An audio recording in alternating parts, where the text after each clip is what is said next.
Bonsoir à toutes et tous. Bienvenue à la première webconférence de la cohorte EGEA. On est très heureux ce soir de vous accueillir pour cette première édition. J'ai le plaisir ce soir d'accueillir Valérie Sirou, chercheur à l'INSERM, responsable scientifique de la cohorte EGEA, et Alicia Guillien, ingénieure de recherche à l'INSERM. Valérie et Alicia vont vous faire une présentation de 20 minutes qui portera sur pollution de l'air et santé respiratoire. À l'issue de cette présentation, vous pourrez poser des questions directement dans le chat. En bas, vous avez un petit onglet Q et R dans lequel vous pouvez poser vos questions et nous retransmettrons vos questions aux deux intervenantes. Vous pouvez également poser des questions pendant la présentation que nous retransmettrons à la fin aux intervenantes. Je laisse donc la parole à Valérie Sirou et je vous souhaite une bonne webconférence. Merci beaucoup. Bonsoir à tous. Effectivement, pour cette première webconférence spécifiquement dédiée aux participants de la cohorte GEA, nous allons vous parler de pollution de l'air et de façon plus globale de l'environnement, de l'impact de l'environnement sur la santé respiratoire.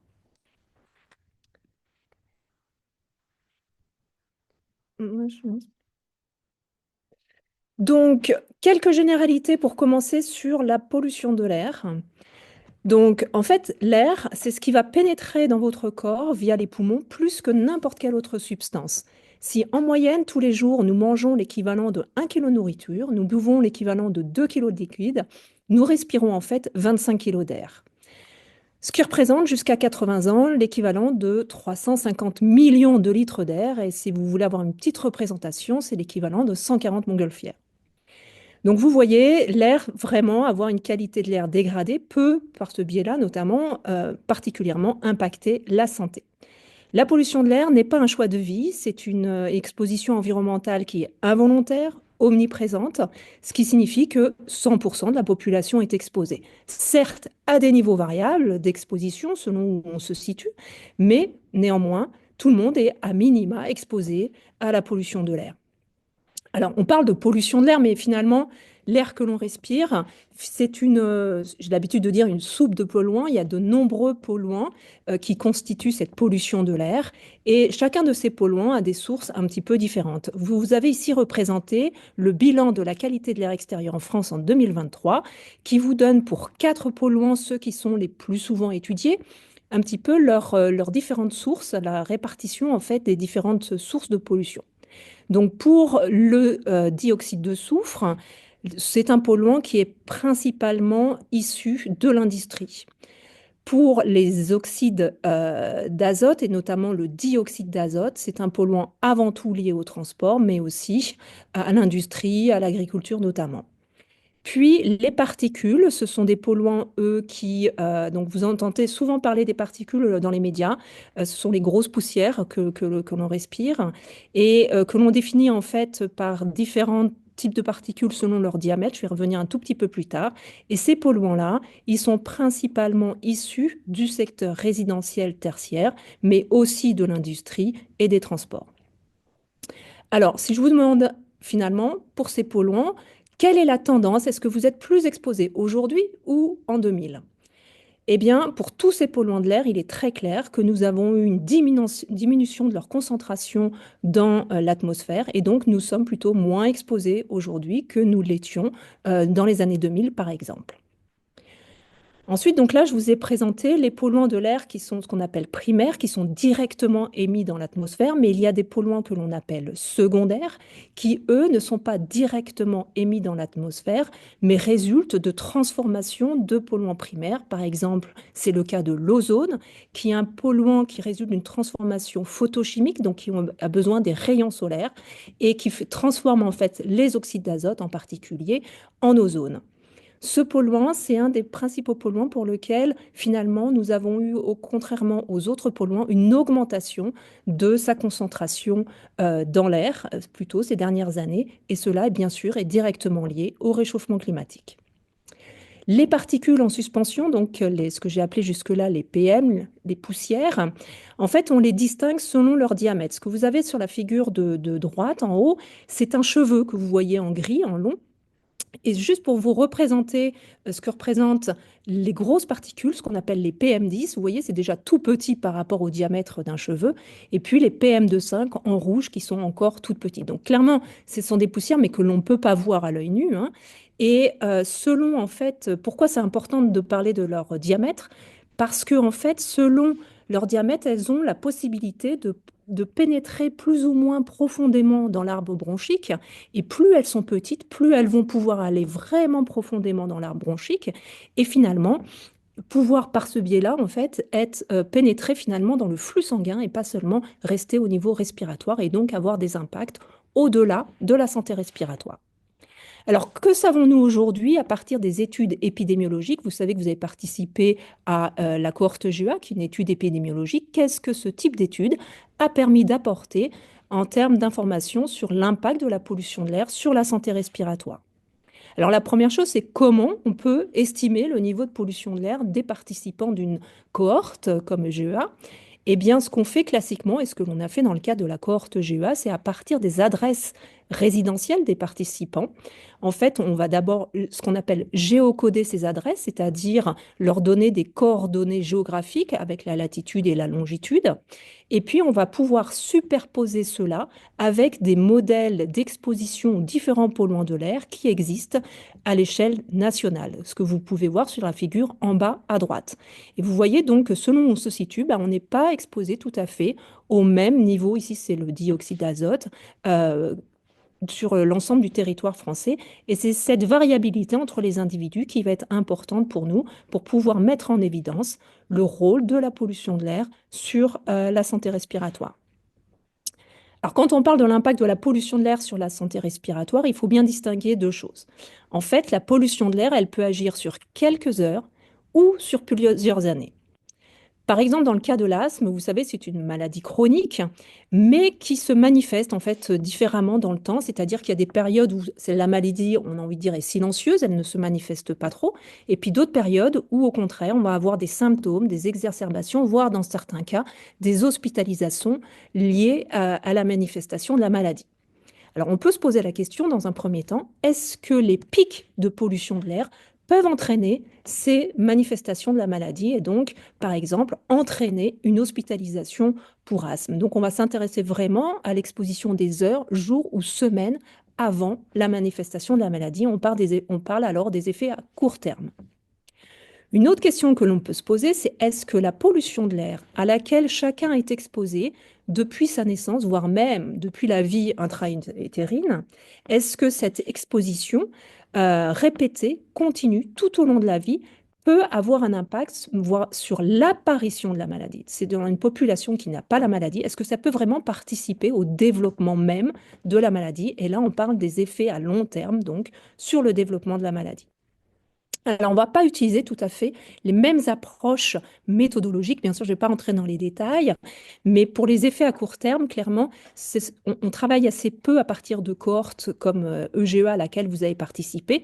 Mais juste pour vous illustrer ce qui peut être fait dans ce contexte-là, c'est cette étude, par exemple, qui a été faite au moment des Jeux Olympiques d'Atlanta en 1996, où des mesures dans la ville ont été mises en place pour améliorer la qualité de l'air pendant les Jeux Olympiques.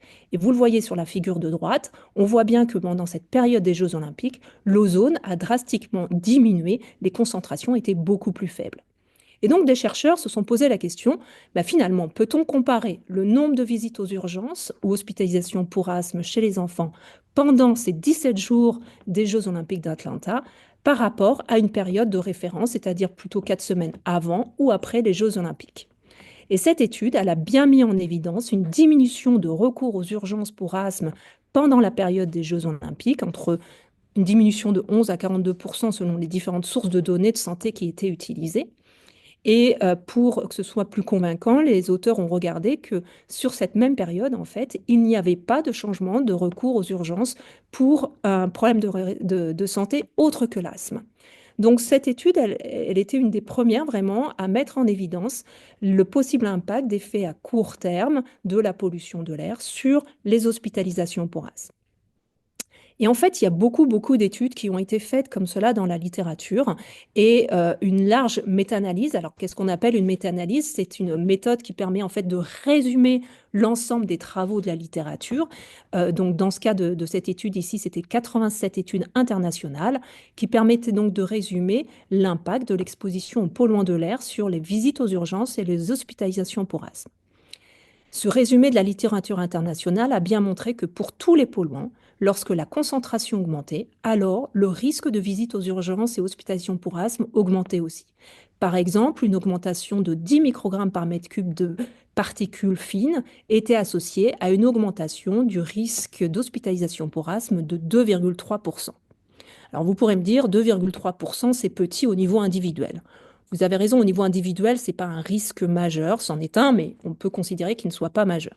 Cela étant, sachant que toute la population au niveau international est exposée à des niveaux d'exposition parfois assez importantes au PM2,5, d'un point de vue de santé publique, cette augmentation de risque est vraiment conséquente.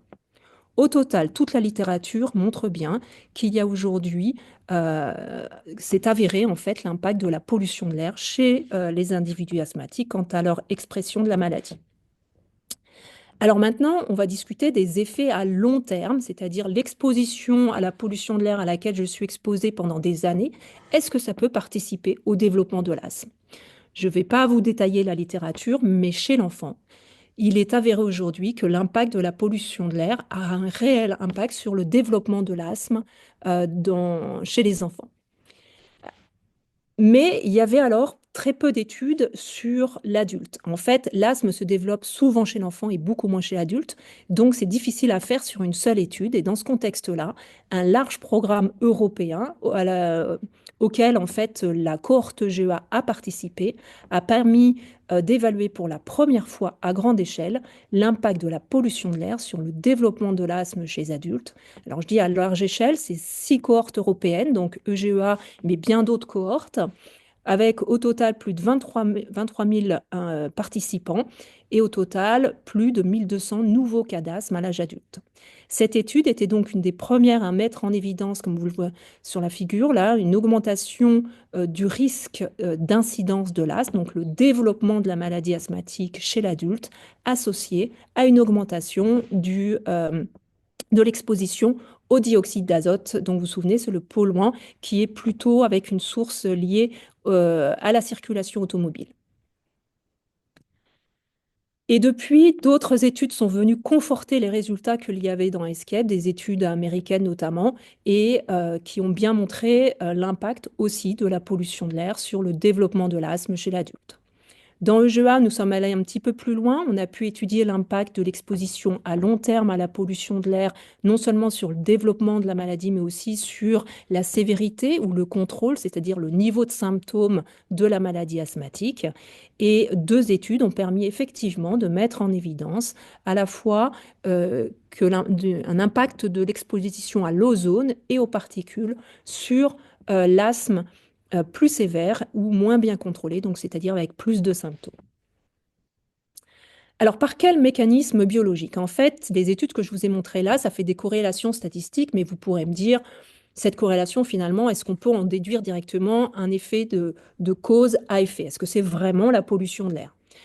Alors, une façon d'aller un peu plus loin, c'est justement de faire entrer dans ces analyses un petit peu des mécanismes biologiques qui sont beaucoup moins discutables, et notamment un mécanisme qui est très suspecté d'être impliqué dans l'impact de la pollution de l'air sur la santé, c'est ce qu'on appelle le stress oxydatif. En fait, les polluants de l'air, et notamment les particules, les poussières, elles contiennent des molécules que l'on appelle des espèces réactives de l'oxygène, qui sont toxiques pour l'organisme, et notamment parce qu'elles consomment ce qu'on appelle des antioxydants naturellement présents dans le poumon. En fait, dans votre poumon, vous avez des antioxydants qui doivent venir en fait qui sont nécessaires en fait au bon équilibre. Et si on n'a plus un bon équilibre, c'est-à-dire trop d'espèces réactives de l'oxygène et plus assez d'antioxydants, dans ce cas, on rentre dans un mécanisme qui s'appelle le stress oxydatif, qui va notamment avoir pour conséquence d'augmenter l'inflammation. Et l'asthme, par exemple, c'est clairement une maladie inflammatoire. Donc, on va participer au processus, en fait, qui va maintenir l'asthme. Alors, dans la cohorte GEA, nous avons mesuré des biomarqueurs dans le plasma, donc dans le sang, de dommages en fait, qui reflètent vraiment le stress oxydatif qu'on appelle systémique, parce que c'est dans le sang. Là, on n'est pas dans le poumon, c'est dans le sang. Et ça permet d'avoir en fait, une mesure biologique de ce stress oxydatif de façon générale dans l'organisme. Et on a pu montrer que l'ozone, dans cette étude, donc, était associé à une augmentation une augmentation du risque d'avoir un asthme persistant tout au long des années de suivi de cette cohorte. Et en particulier, cela était lié à ce biomarqueur de stress oxydatif. Donc, ça apportait ici des arguments biologiques vraiment pour, pour étayer en fait l'hypothèse du rôle de la pollution de l'air sur la persistance de l'asthme. Alors, une fois que je vous ai dit tout ça, si je vous demande, quand vous voyez ces deux figures où vous souhaiteriez habiter plus, probablement vous allez me dire dans la figure de droite. Oui, mais c'est sans vous dire toute l'histoire, parce que si vous voyez cela, par exemple, une forte exposition aux pesticides, vous allez peut-être douter finalement de savoir où il est préférable de vivre. Tout cela pour illustrer de façon très schématique le fait que la pollution de l'air, c'est un polluant auquel nous sommes exposés au quotidien, mais il y a d'autres facteurs environnementaux et l'ensemble de ces facteurs constituent l'exposome. Et je laisse la parole à Alicia Guillen qui va poursuivre cette présentation sur l'exposome. Voilà, donc comme vous le disiez Valérie, effectivement, le rôle de la pollution est important dans les maladies telles que l'asthme, mais au quotidien, finalement, on est exposé à un large éventail de facteurs et on ne peut pas réduire les expositions d'un individu à sa seule exposition à la pollution de l'air. Il faut aussi prendre en compte le fait que cet individu, il va manger, il va boire, il va faire de l'activité physique, éventuellement être exposé à la fumée du tabac, utiliser des produits ménagers, etc. Et donc, tous ces facteurs environnementaux auxquels on est confronté tous les jours, et y compris durant la vie intra-utérine, c'est ce qu'on appelle l'exposome. Et cet exposome, il peut avoir en effet un effet sur la santé. Et c'est ce qu'on a voulu regarder à partir des données de l'étude EGEA. Et l'objectif, c'était donc d'étudier l'impact de l'environnement au sens large sur la fonction respiratoire. Et on s'est intéressé en particulier aux adultes qui étaient porteurs d'asthme. Alors, dans un premier temps, on a commencé par estimer toutes ces expositions. Et pour cela, on a utilisé deux moyens différents. Le premier, c'était des questionnaires auxquels vous avez répondu. Alors ici, pour cette étude, on s'est consacré uniquement aux données collectées pendant le deuxième suivi au GEA, donc au début des années 2000. Et pendant ce suivi, vous avez répondu à plusieurs questionnaires et qui nous ont donné des informations, notamment sur la qualité de votre air intérieur et donc votre exposition au tabagisme passif, aux moisissures, à d'éventuels dégâts des eaux qu'il y aurait eu à votre domicile. On vous a également interrogé sur la présence d'animaux domestiques sur votre lieu de résidence, sur vos différentes professions exercées au cours de votre vie. Et à partir de ces professions, on applique ce qu'on appelle des matrices emploi-exposition qui nous permettent d'obtenir un score de risque quant à une maladie. Donc pour nous, c'était l'asthme. On vous a également interrogé sur vos habitudes quant à l'utilisation de produits ménagers, en particulier les sprays et la javel. On vous a également demandé si vous aviez vécu dans une commune rurale et puis vous aviez aussi des questions quant à votre alimentation et à votre activité physique. Dans un second temps, on a utilisé des modèles dits SIG, donc système d'information géographique, dont Valérie vous a parlé précédemment pour l'estimation de l'exposition à la pollution atmosphérique. Donc vous vous souvenez, à partir de votre adresse de résidence, on était capable de vous attribuer un niveau d'exposition à un polluant donné pour une période donnée. Et donc à partir de ces modèles, on a pu également estimer plusieurs expositions, notamment à quelle altitude se situait votre niveau de résidence, des facteurs climatiques, donc liés au vent, l'humidité, à la température. On a aussi pu estimer la densité de population dans laquelle vous viviez, la densité du bâti, mais aussi la couverture médicale. C'est-à-dire, est-ce que dans l'entourage proche de votre domicile, il y avait beaucoup de médecins généralistes, de pharmacies, de pneumologues et autres services de santé. On a pu également estimer votre accès à des espaces verts et à des espaces bleus, calculer un indice de végétation autour de votre domicile, aussi des données liées à la pollution atmosphérique, donc comme on vous a parlé précédemment, mais aussi l'exposition aux ultraviolets, et puis le nombre de routes avec un fort trafic autour de votre domicile et le nombre de pistes cyclables. Donc au total, grâce à ces deux méthodes, on a pu estimer 53 expositions et donc on a voulu regarder leur lien avec la santé respiratoire chez les adultes asthmatiques. Dans la population EGEA qui a participé au deuxième suivi, on avait un total de 599 adultes asthmatiques, donc qui venaient des 5 centres de recrutement, Grenoble, Lyon, Marseille, Montpellier et Paris. Ces individus, ils avaient une moyenne d'âge à 39 ans, avec donc des personnes de 16 à 79 ans. Il y avait 52% d'hommes et au moment de ce suivi, 85% des participants étaient actifs et avaient un travail. Donc jusqu'à maintenant, dans les études en épidémiologie environnementale, les chercheurs ont principalement regardé les associations entre les facteurs environnementaux et la santé en prenant ces expositions une par une. Donc c'était une étape très importante, ça nous a permis de faire un catalogue des expositions qui étaient associées à la santé respiratoire de façon individuelle. Et nous, dans ce projet, on a voulu aller un petit peu plus loin et comme on vous l'a dit, dans l'exposome, tous ces facteurs, en fait, on y est confronté au quotidien de façon simultanée. Et on peut penser en plus que toutes ces expositions, elles peuvent avoir un effet, elles peuvent interagir et donc avoir un effet synergique sur la santé. Donc nous, on a voulu prendre en compte toutes ces expositions de façon simultanée, comme elles le sont dans la vraie vie. Alors pour ça, on est parti d'une hypothèse. Donc ici, on a représenté la population qu'on a étudiée. Et donc notre hypothèse, c'est que finalement, dans cette population, on a plusieurs sous-populations. Et ces sous-populations, elles sont finalement caractérisées par une exposition à des profils d'exposition différents. Alors, pour les identifier, ces groupes d'individus, on a utilisé des modèles statistiques qu'on appelle les modèles de clustering. Et nous, dans cette population, on a identifié 3 groupes d'individus qui étaient chacun exposés à des profils d'exposition différents.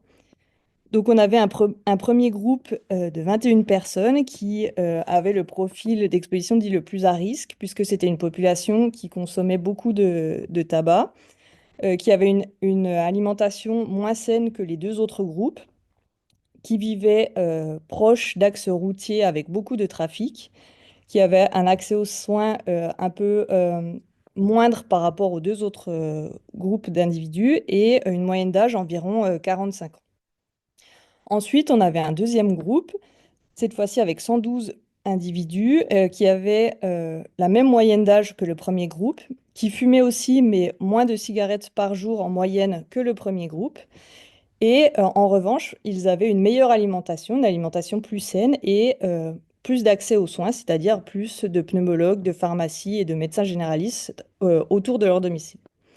Et enfin, on avait un troisième groupe, avec cette fois-ci le profil d'exposition le moins à risque, qui, de façon générale, ne fumaient pas, avaient un bon accès aux soins autour de leur domicile, une moyenne d'âge un petit peu plus faible que dans les 2 premiers groupes, aux alentours de 35 ans, et puis qui vivaient par contre dans des zones un petit peu plus humides que les 2 autres groupes. Une fois qu'on a identifié ces 3 groupes, on a voulu voir s'il y avait des différences entre ces groupes en termes de fonction respiratoire, voir si leur santé respiratoire différait. Et donc pour ça, on a utilisé un indice qui s'appelle le volume expiratoire maximal à la première seconde, qui est un indicateur qu'on a recueilli lors de l'examen spirométrique. Donc l'examen spirométrique, c'est quand on vous a demandé de souffler fort et longtemps dans un petit tuyau. Et cet indice, on le rapporte toujours à une valeur théorique et on l'exprime en pourcentage de la valeur théorique. La valeur théorique, c'est la valeur qu'une personne de votre âge, de votre sexe, de votre taille a quand elle est en bonne santé. Donc si vous avez une valeur qui est supérieure, vous aurez donc un VMS moyen supérieur à 100%, c'est-à-dire que vous avez une meilleure fonction respiratoire que la population générale en bonne santé qui vous correspond. Au contraire, si cette valeur est inférieure, vous aurez donc un VMS inférieur à 100%, et cette fois, ça signifie que vous avez une fonction respiratoire moindre par rapport à une personne qui vous correspond et qui serait en bonne santé. Ici, on voit que dans les 3 groupes, on a des valeurs moyennes qui sont inférieures à 100%, mais on est dans une population de personnes asthmatiques. Donc, c'est normal d'avoir des valeurs un petit peu moindres par rapport à une population générale en bonne santé. Par contre, ce dont on peut s'apercevoir, c'est que le premier groupe qui avait le profil d'exposition le plus à risque est effectivement celui qui a le VEMS le plus faible. Et donc, on se rend compte que le cumul de ces expositions est effectivement associé à une santé respiratoire un petit peu moins bonne, en tout cas, que des groupes avec des profils d'exposition moins à risque. Donc voilà pour les résultats de cette étude. On tenait à vous remercier par l'intermédiaire de ce webinaire pour vos participations à l'étude. Comme vous avez pu le voir, ça nous a aidé à pouvoir prouver scientifiquement que la pollution de l'air et à plus large échelle l'environnement sont associés à la santé respiratoire. Et ces résultats qui sont publiés, ils permettront de participer à promouvoir des actions de prévention. On en profite également pour vous demander de continuer à participer à cette étude. C'est important pour nous d'obtenir toujours des données plus récentes et pour pouvoir continuer notre recherche. Je vous remercie pour votre attention et si vous le souhaitez, vous pouvez nous poser des questions dans l'encart en bas qui s'appelle Q&R et nous nous ferons un plaisir d'y répondre.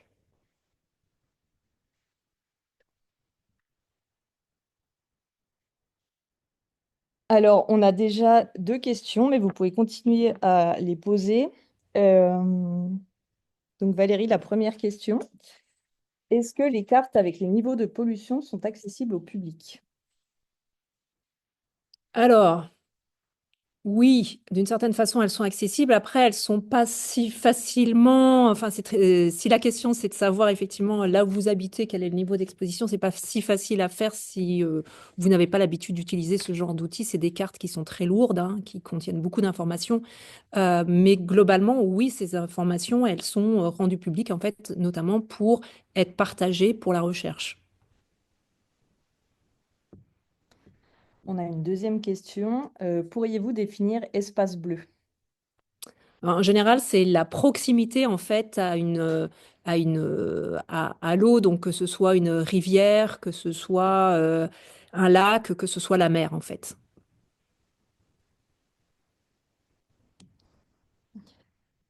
Alors, pour l'instant, on n'a pas d'autres questions, mais si vous en avez, n'hésitez pas à les poser.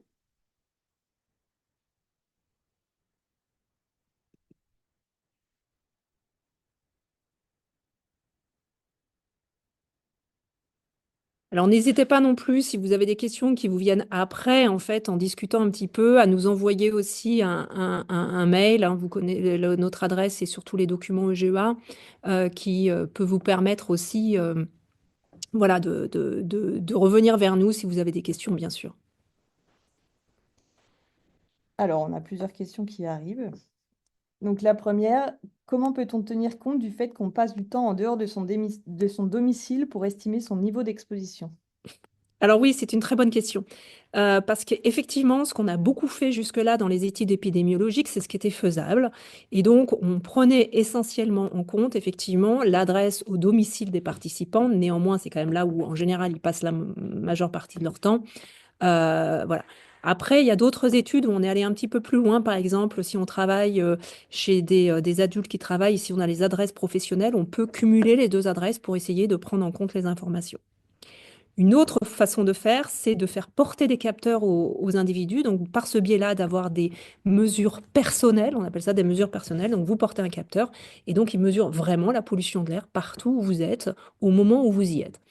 Alors, ça, c'est très lourd à mettre en place d'un point de vue épidémiologique parce que c'est très coûteux. Et puis l'autre chose, c'est qu'il faudrait pouvoir porter ces capteurs. Si vous voulez évaluer les effets long terme, il faudrait pouvoir porter ces capteurs pendant des années, ce qui est bien sûr absolument impossible. Donc voilà, toutes les approches ont un petit peu des limites.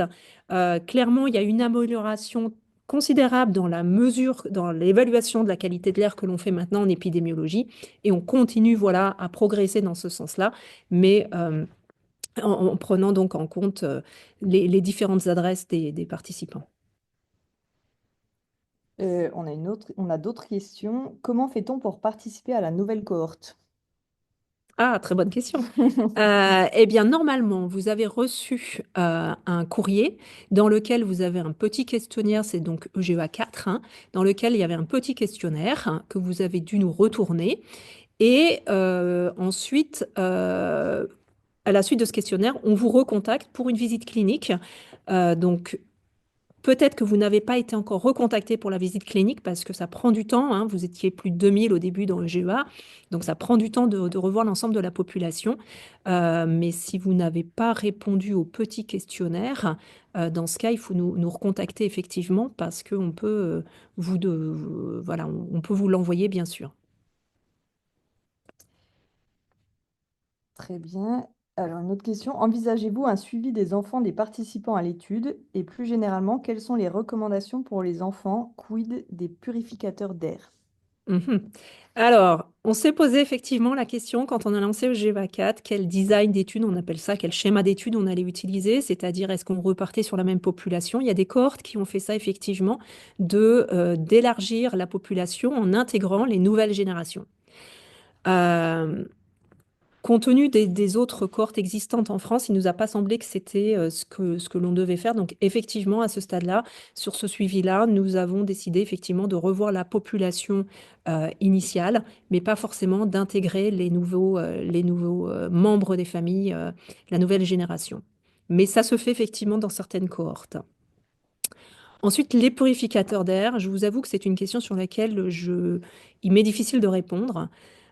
Si d'emblée on peut se dire que c'est bien d'avoir un purificateur d'air, tout dépend de la qualité de ce purificateur d'air. D'autre part, enfin voilà, j'ai vraiment du mal à répondre à cette question parce que je pense qu'il y a des qualités de purificateur d'air qui sont très différentes et puis ça ne cible probablement pas tous les polluants.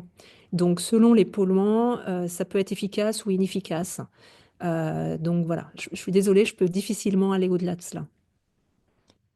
On a une question sur le nouveau suivi. Qu'allez-vous étudier dans la nouvelle étude? Est-ce que d'autres facteurs vont être pris en compte? Alors, les facteurs environnementaux qu'on va regarder, Alicia les a bien couverts, hein, l'ensemble de l'exposome, donc qui correspond en fait à l'environnement effectivement euh, au domicile des participants, l'environnement plus urbain, global, autour du domicile, et puis aussi ce qu'on appelle aussi l'environnement social. Donc voilà, ça c'est des informations qu'on va continuer à étudier. On va essayer d'avoir des informations plus précises, comme je vous le disais, on essaie toujours un petit peu de s'améliorer dans l'estimation des expositions compte tenu des données de la littérature et de ce que l'on peut faire maintenant. Et notamment pour ceux qui ont déjà participé au nouveau suivi, on récupère des informations notamment sur votre activité physique avec l'actigraphe, donc qui permet de mesurer vos déplacements. Donc, on va avoir des mesures beaucoup plus fines pour évaluer l'activité physique. Et puis, on va avoir aussi des mesures beaucoup plus fines sur l'exposition aux produits de nettoyage grâce à l'application que vous utilisez pour collecter les informations sur les expositions de produits de nettoyage aussi beaucoup plus précise sur l'alimentation. En remplissant un questionnaire, on le sait, hein, qui est un petit peu long et vraiment, je vous remercie beaucoup de votre effort pour cela, qui est un petit peu long et fastidieux à compléter, qui permet d'avoir une précision de façon beaucoup plus précise les expositions aux différents, enfin en tout cas les profils alimentaires. Voilà, donc ça c'est ce qu'on va faire de façon beaucoup plus approfondie dans le prochain suivi. Alors, nous avons plusieurs questions sur les conseils pour réduire son exposition et notamment des pistes pour réduire le stress oxydatif via l'alimentation, par exemple, ou est-ce qu'il existe d'autres pistes pour baisser ses expositions? Alors, c'est très intéressant parce que vous faites référence à l'alimentation et l'alimentation, vous vous souvenez, je vous ai parlé du stress oxydatif et donc parmi les antioxydants, donc qui viennent en fait finalement court-circuiter l'impact éventuellement des espèces réactives de l'oxygène que portent les polluants. Eh bien, ces antioxydants, ils sont principalement effectivement de sources alimentaires. Et donc, l'alimentation équilibrée à travers les fruits et légumes vont permettre notamment d'avoir et ce qu'on appelle aussi les polyphénols, en fait, qui sont dans certains fruits et légumes et qui vont permettre effectivement de limiter l'impact de stress oxydatif en fait de ces polluants. Donc ça, c'est effectivement un message de santé publique hein, global, la qualité de l'alimentation, en fait l'hygiène de vie globale, l'activité physique aussi hein, est importante dans ce contexte-là. Donc ça, c'est une façon aussi vous avez raison, de se protéger en fait face à l'impact de potentiels polluants qui jouent sur le système du stress oxydatif. Une autre question, en quoi les personnes non asthmatiques vous aident dans votre étude? Alors c'est très important et c'est vrai que peut-être que c'était pas très clair dans la présentation que nous avons fait là. Euh, Dans ces approches épidémiologiques, si on veut étudier l'asthme, eh bien c'est important d'avoir des non-asthmatiques parce que c'est en comparant les asthmatiques aux non-asthmatiques que l'on peut déduire l'impact de l'environnement sur l'asthme. Donc, si on n'a pas de non-asthmatique, on n'a pas la population de référence, si je puis dire, par rapport à la maladie, ce qu'on appelle nous témoins, et donc on ne peut pas évaluer l'impact sur le développement de l'asthme.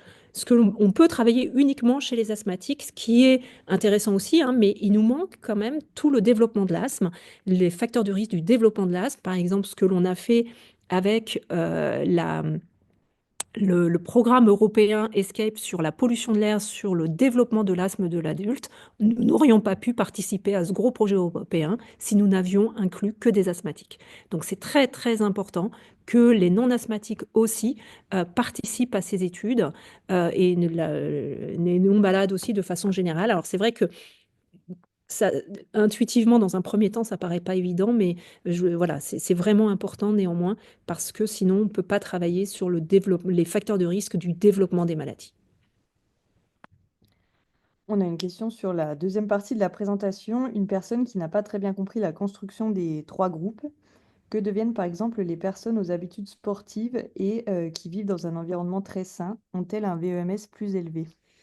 Alors, cette approche, en fait, on essaie de résumer l'information. Quand on résume de l'information, forcément, on perd une partie de l'information. Sur l'ensemble des facteurs de risque environnementaux ici, on a essayé d'identifier les gros profils qui se dégageaient. La population dont vous parlez ici, elle existe, on le sait qu'elle existe, mais probablement elle n'était pas suffisamment importante dans notre base de données, entre guillemets, dans la cohorte GEA, pour pouvoir l'identifier. Donc, vous répondre directement ici, comment cette population, quel est son niveau de VEMS, ben, nous, ça nécessite beaucoup de travail pour répondre à cette question, ce que je ne pourrais pas. Par contre, l'approche qui a été utilisée, ça a été vraiment d'identifier les gros profils. Voilà, c'est toujours la même histoire quand on essaie de résumer de l'information, on perd un peu de spécificité. Et donc, cette population dont vous parlez spécifiquement, ben, compte tenu de l'ensemble de ses caractéristiques, est tombée dans un groupe ou dans un autre, mais n'a pas permis d'identifier ce groupe d'individus dont vous parlez. Et encore une question sur la prise en compte des différents facteurs justement dans les études d'exposome. Est-ce qu'on a une idée du poids relatif des différents facteurs environnementaux dans l'impact sur l'asthme? Quel facteur est le plus important? C'est une vraie question et c'est très important de santé publique si on pouvait identifier effectivement ce qu'on appelle, nous, hiérarchiser, c'est-à-dire essayer de savoir quel est le facteur de risque vraiment le plus important qui permettrait justement d'alerter vraiment les pouvoirs publics pour insister sur ces messages de prévention. Ce serait, enfin, en tout cas, nos travaux poussent à ça, mais ne permettent pas systématiquement de réussir à dire vraiment un facteur de risque est plus important que l'autre. D'autant plus que parfois, isolément, ces deux facteurs de risque n'ont pas vraiment d'impact majeur, mais ensemble, parce qu'ils, par exemple, ils jouent tous les deux sur le stress oxydatif dont on a parlé, eh bien, parce qu'ensemble, ils peuvent avoir un effet, ce qu'on appelle synergique, donc se potentialiser l'un et l'autre pour avoir un effet beaucoup plus important que s'ils sont isolés. Et ça, on ne peut pas le voir quand on les voit tout seul. Donc, hiérarchiser les facteurs de risque, ça fait partie effectivement des choses que l'on essaie de faire. Et en tout cas, la littérature, donc il y a ce qu'on fait dans le GEA, mais bien sûr, il y a la littérature internationale sur l'asthme, les facteurs de risque qui ont été vraiment bien mis en évidence et qui sont probablement des facteurs de risque importants. Bien sûr, le tabagisme. Et ça, on ne peut pas. Voilà, c'est important dans les comportements en tout cas. Il y a des choses. La pollution de l'air fait partie des facteurs de risque qui ont bien été démontrés, comme on vous l'a montré. Et puis d'autres facteurs aussi comportementaux, hein, plus en plus d'éléments sur l'impact de la nutrition. Sur l'activité physique, finalement, ça manque un petit peu de consistance sur le plan des résultats d'études épidémiologiques à ce jour pour pouvoir vraiment conclure. Euh, et puis d'autres facteurs, notamment les produits ménagers, que l'on a beaucoup étudiés dans la cohorte GEA, dont on n'a pas parlé ici. C'est mes collègues sur Paris qui ont beaucoup travaillé dessus et qui ont bien montré l'impact de polluants chimiques en fait qui sont contenus dans les produits nettoyage, souvent sous forme de spray parce que quand on les utilise sous forme de spray, on est alors exposé de façon plus importante. Eh bien, ça a un impact sur la santé respiratoire. Voilà pour en citer certains seulement ici. C'est difficile de vous faire une liste vraiment exhaustive. Et pour continuer sur les produits ménagers, justement, est-ce que le nettoyage des sols à la vapeur, à l'eau uniquement est bien? Bah, si c'est de l'eau uniquement, j'ai envie de dire, a priori, nous, en tout cas, nos résultats, enfin, nos études n'ont pas cherché ça. Nos études ont cherché vraiment à identifier l'impact des produits de nettoyage, vraiment. Si c'est de l'eau uniquement, j'ai du mal à identifier un problème majeur en dehors de l'humidité, mais en fait, ça génère pas une humidité si importante. Donc, j'ai envie de dire que a priori, c'est préférable en tout cas par rapport à utiliser des produits très odorants sous forme de spray et voilà pour les produits ménagers. On a cette fois une question plutôt sur la participation actuelle. Il semble que le taux de participation au nouveau suivi est moins important que les suivis précédents. Quel serait l'impact de cette baisse de participation sur les résultats à venir? Alors, euh, vous avez raison, ça a un impact. C'est-à-dire qu'une étude, des études épidémiologiques, pour réussir à mettre en évidence des associations comme on vous l'a montré là sur, les polluants de l'air ou sur l'exposome, ça nécessite d'avoir une grande population. Si on a une population qui devient trop petite, on ne peut pas conclure. Et ça, c'est un élément très important. Et c'est pour ça qu'on, voilà, l'équipe de coordination fournit beaucoup d'efforts pour essayer de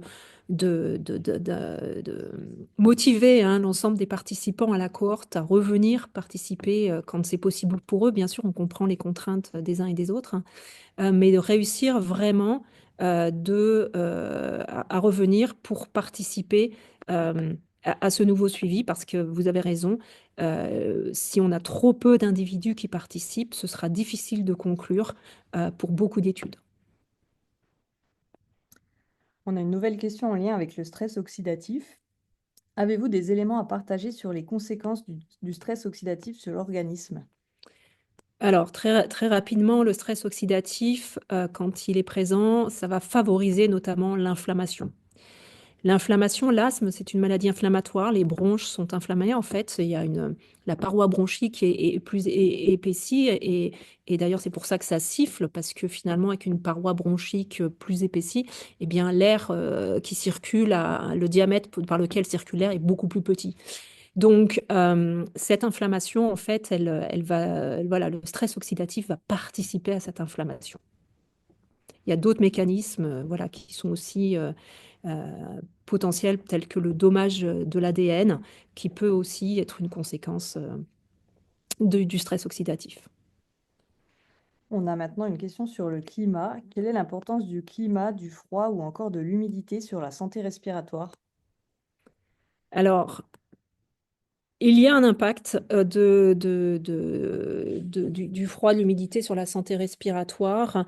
Notamment, ce qui a été bien démontré, c'est que, par exemple, chez les personnes qui font du ski de fond, l'exposition au froid et sec avec de l'activité physique, bah, ça peut déclencher effectivement des symptômes respiratoires.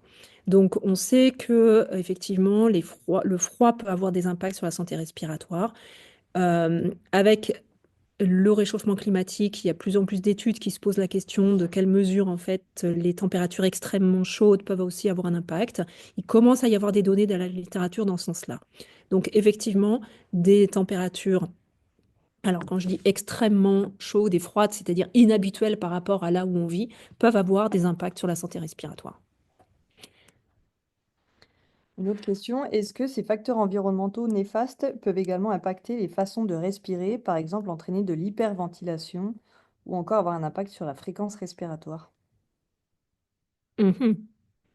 Euh, je ne voudrais pas trop m'avancer, mais il y a des études malgré tout sur la fréquence respiratoire, par exemple, qui ont montré chez les enfants des associations entre effectivement la pollution de l'air qui peut avoir un impact sur la fréquence respiratoire. Donc il y a quelques données dans la littérature. J'avoue que je ne suis pas une grande spécialiste de ces mécanismes respiratoires. Voilà, je m'intéresse spécifiquement vraiment à la fonction ventilatoire, aux mesures du souffle, comme l'a présenté Alicia. Voilà, mais assez peu à ces paramètres. Mais à ma connaissance, il y a quand même quelques données dans la littérature dans ce sens-là.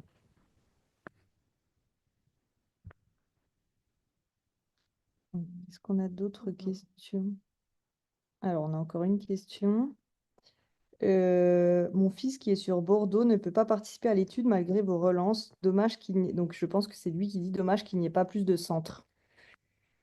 Je suis d'accord. Je suis d'accord. En fait, l'étude de GEA, elle a été initiée avec une répartition géographique un peu inégale, hein. On a aucun centre sur l'ouest. Tout est vraiment dans l'est et sud-est. Alors, ce qu'il faut voir quand même, c'est que si votre fils a la possibilité, l'étude va être encore ouverte un certain temps, hein.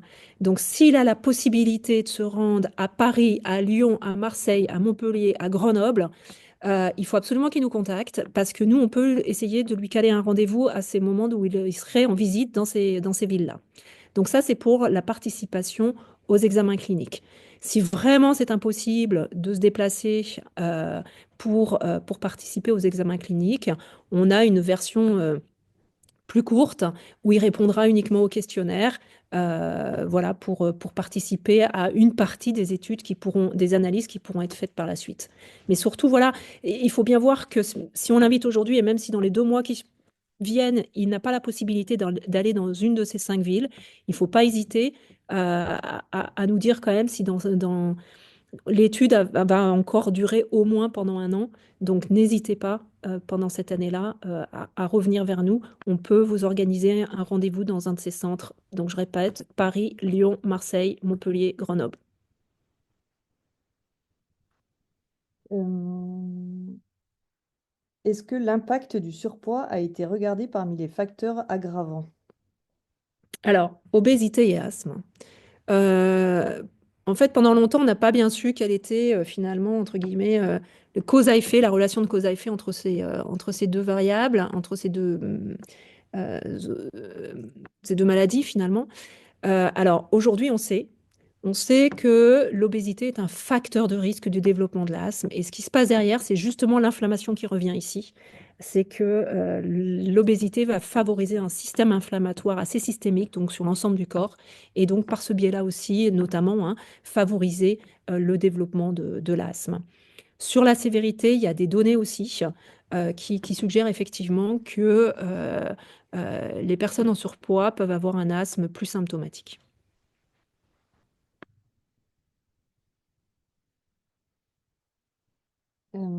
Pour l'instant, on n'a pas d'autres questions, mais on a quand même des personnes qui demandent si cette webconférence sera retransmise quelque part. Donc, a priori, oui, elle est enregistrée.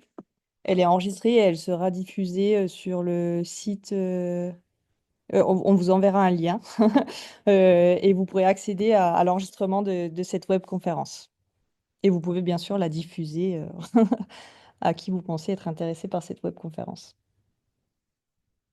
Alors, n'hésitez pas à nous poser vos dernières questions.